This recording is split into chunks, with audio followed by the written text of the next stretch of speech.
As the island spirals deeper into Mortal Kombat chaos, Battle Royale is gearing up for its first major final live event, and its turn of a mysterious villain and a threat of galactic proportions. So get comfy, because there's no better time to turn to the ultimate guide on Oninoshima. Punked side, let's start with the map changes that could bring us closer to the final live event. And this time, there are 3 new legendary POIs on the map: Deadpool, Living Forest, and the Pit. Let me tell you, these places are straight up giving off Mortal Kombat vibes, especially the creepy spikes in the Pit, which you definitely don't want to fall into, unless you want to join those poor souls in the Living Forest. The forest is full of hungry ents that already ate one poor gnome. And, of course, no Fortnite update would be complete without some cool Easter eggs, like the banana statues, gargoyles, or even the Giga Chad fish stick with a trident. In every match, there's a random spawn for the Dragon Gong at one of the new spots. Hit it and bam! Out pops the Scorpion boss from the underworld. The theme music kicks in and the announcer makes a big entrance. I'll tell you, this boss fight is epic, especially if you're using Sub-Zero's gloves instead of regular guns.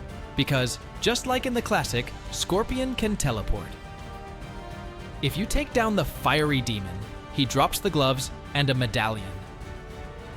The medallion makes the first shot in the magazine explode when it hits with shotguns or snipers.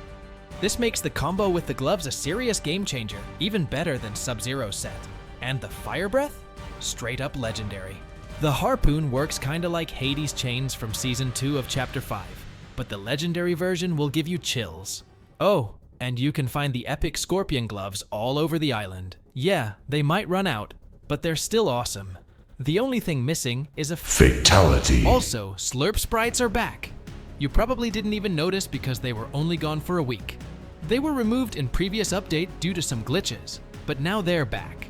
Another big change in this update is the crypto servers and the jewelry stores. The jewelry was already there, but now it's placed on the map, just like the 2 crypto locations. These spots are super important because they give you a ton of dill bits. All you gotta do is mine these mining farm, and after hitting both locations, I walked away with 6 crypto coins. These zones are also interesting because in both of them, there's a new Fletcher Kane voice logs. The bounty on Midas just went up tenfold. If you want to become wealthy beyond imagining, bring me the man with the golden hands. Petty superstition should keep the locals away from Daigo's workshop, but if curiosity gets the better of them, you know what to do. I've got a Durburger gift card for whoever puts an end to Midas. Get shooting. I'm not doing a whole story video on this yet, because there's just a bit of lore right now, but next week with Patch, they're not just closing the Fletcher Kane story, they're probably setting us up for a mini event too. But we'll have to wait for next week for all that, so make sure you're subscribed so you don't miss it. This patch also brought us the new quests, which will only last a day or so. Some of the challenges are hilarious, like not opening chests, not using weapons for 2 minutes, and the funniest one, just touching grass. Yes, for real. But yeah, we have to do it in-game. Now let's talk about Season 3, which is already revealing tons of new stuff. Not only will the Battle Pass be fully Star Wars themed, but we also know the season will continue the current storyline.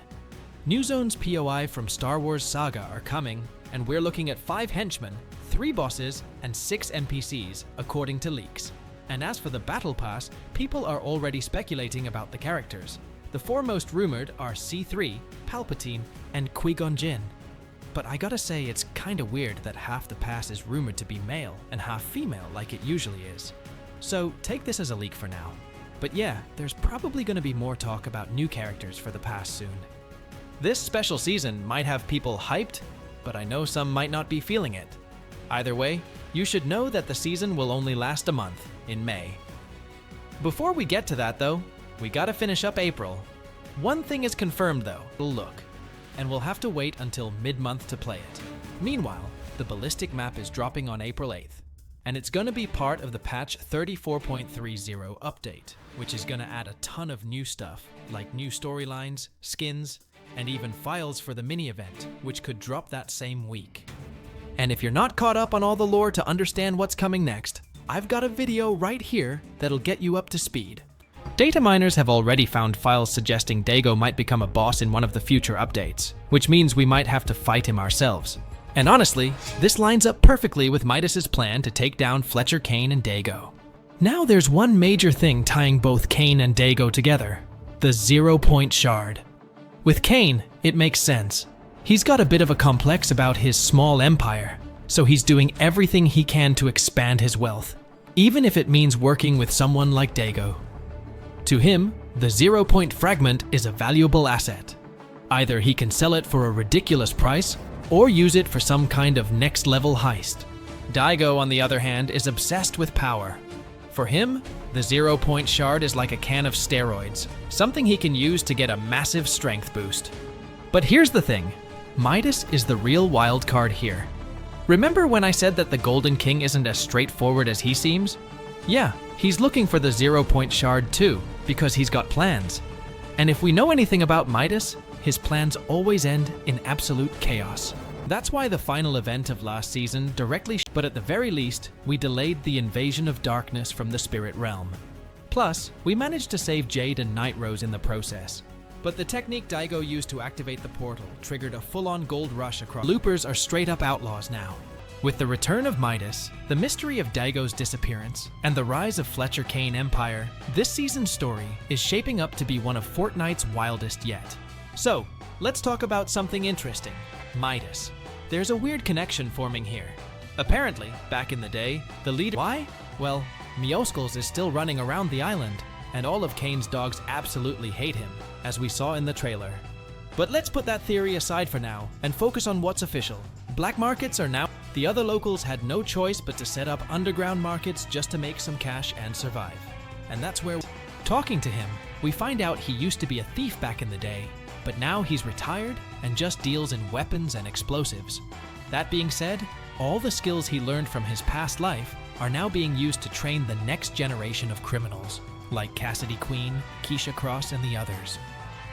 Keisha, by the way, has her own shop in the black market. If you chat with her, you'll learn that Cassidy was her childhood friend, and they both ended up in this world together. Meanwhile, Cassidy Queen, another character, doesn't say much about herself, but does drop a huge detail about Midas. She used to be a huge fan of him when she was a kid, and there's a good chance they'll end up working together this season. Then we have Joss, someone who arrived in this magical world, convinced that everything must have a scientific explanation. In Week 2's quests, she asks us to extract a sample from one of the golden rocks on the island to add in the season's storyline. And to wrap up we've covered the story and characters, let's get into what the final event of Chapter 6 might look like, and what's coming in Chapter 7. I won't go too deep into the mini-event. I'm talking about likely in the fight against the darkness of the spirit realm that Jade has been warning us about all season. This could be how we say goodbye to Chapter 6. There's also another mystery tied to this statue: the light in its eyes. It could be another 0-point fragment, or at the very least, some kind of important energy source. Either way, Fortnite left it there for a reason, and I guarantee it's going to be relevant in the future. And when Chapter 6 ends, well, we're moving on to Chapter 7. If you talk to Jonesy right now, he straight up tells us that this reality only received one fragment of the 0-point.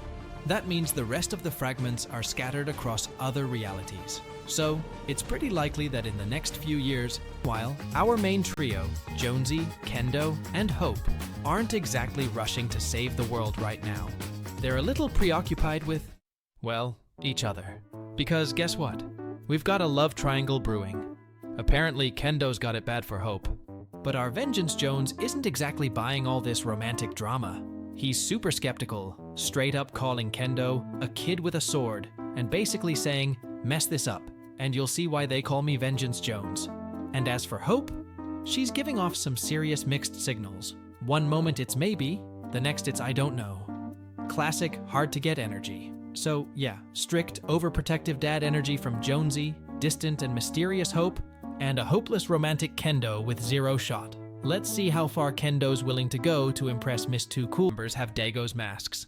Why are the devs putting so much focus on the statue from Lost Lake? And most importantly, why do so many NPCs keep saying that the island itself is alive? To really dive into all the twisted secrets and character relationships, I went through every new dialogue. And let me tell you, things on the island are seriously messed up. We've got a mad rat demolitionist building a nuclear bomb, a creepy Okami wolf running around stealing loopers' money, and way more weirdness. But let's break it down. First off, like I mentioned earlier, we temporarily stopped the invasion of darkness into Oninoshima.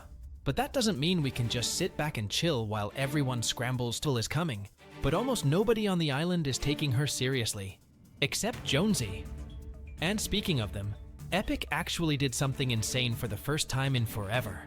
For the first time, we're seeing NPCs having full conversations with each other without a player being involved. No groundbreaking lore drops, but one huge thing Jonesy brings up is that the 0 Point shard might not be the only one, and I called it last season. But even though the characters are starting to feel more alive, that doesn't change the fact that we're about to face a massive threat. Our biggest trump card in the fight against the Spirit Realm was supposed to be Daigo, since, as we now know, Mask Guy understands this whole dimension better than anyone else. Only problem? Yeah, we've got one massive issue. Daigo's gone dark. No contact, no signs, nothing.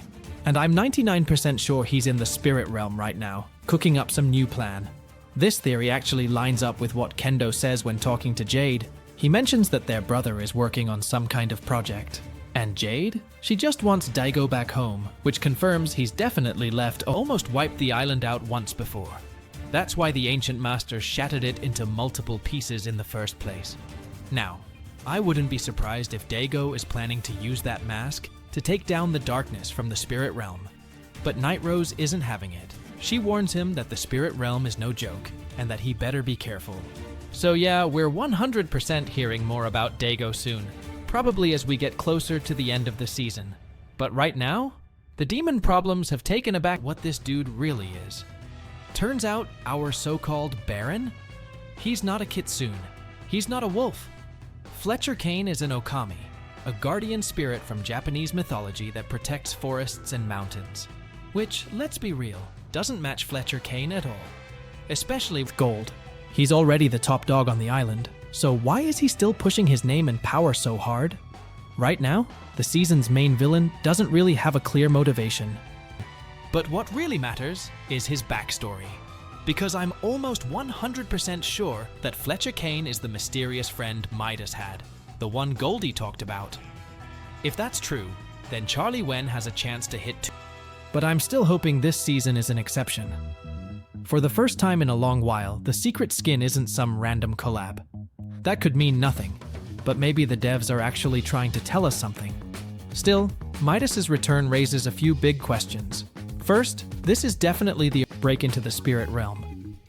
Their main mission is to steal back the 0 Point shard, which is currently in the hands of darkness, if it even has hands.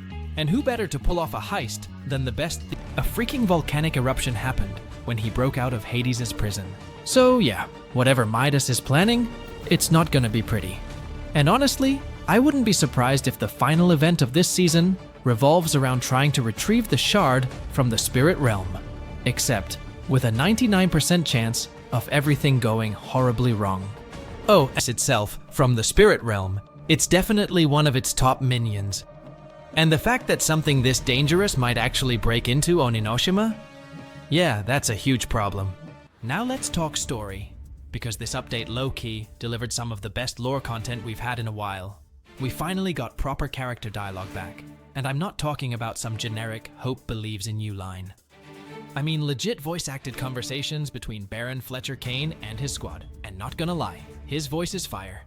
When he's yelling at his goons, pure villain vibes. Gave me chills. Retrieve my stolen vehicle, or I'll retrieve your worthless hide. The next parcel is ready for delivery. See that Daigo receives it promptly. If you see Midas in the field, you know where to aim. I want those golden hands mounted on the walls of my study. But more importantly, we finally found out what happened to Daigo. And yep, my theory was spot on. The Mask Maker is 100% working with Kane, crafting mystical gear for the Baron and his crew. In return, Kane is paying him in literal mountains of gold bars. Why does Daigo need all that gold? It's actually super simple. He's using it for kintsugi. Yeah, that Japanese art technique where broken pottery is repaired with gold. Remember last season when he used it to fix one of the Spirit Realm portals? Well, now he's applying the same process to repair the Mask of Destruction, the same one that almost obliterated the island once already. So yeah, no big deal, just casually rebuilding one of the most dangerous relics in Fortnite history, no pressure.